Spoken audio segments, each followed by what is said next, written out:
Topic is clear, right to vote. From the Vivekanand House, we are going to represent the right to vote. India is a democratic country, and in democracy, rulers are elected. And therefore, in a vast country like India, everybody cannot govern. So we choose our representatives, and with the help of representatives, the entire country is governed.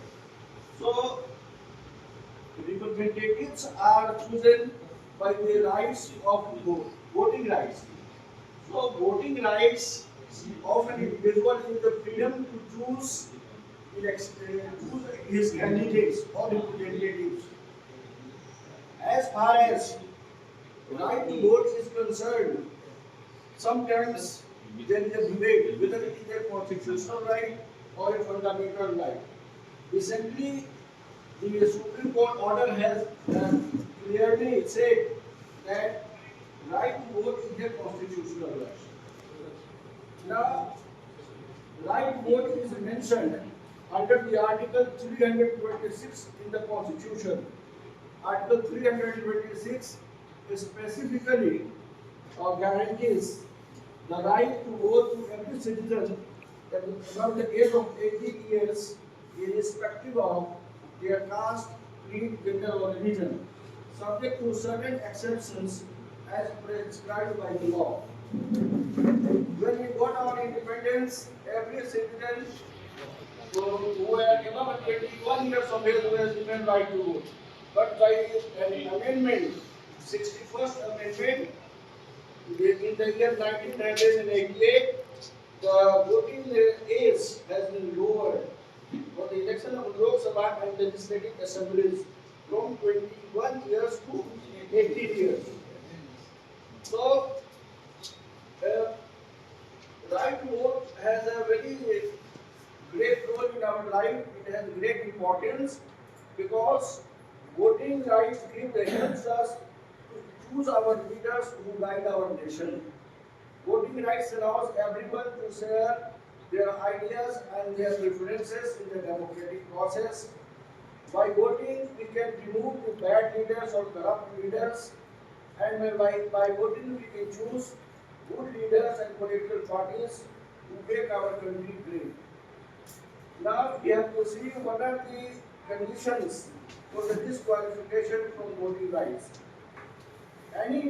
Some individuals who are convicted of the offences committed under the section 171E and 171F of Indian Penal Code are disqualified from participating in the election.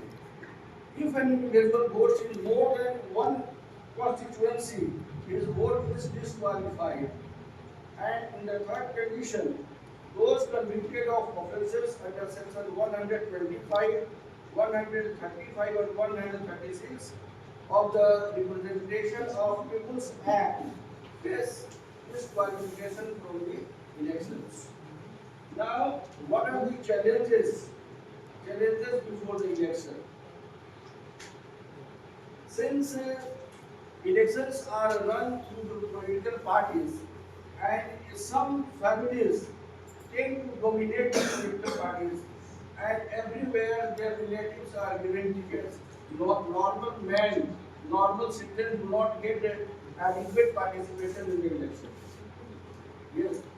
Some candidates with criminal connection may not be sure of their victory, but they do enjoy advantage over the candidates and they try to throw away from the election race.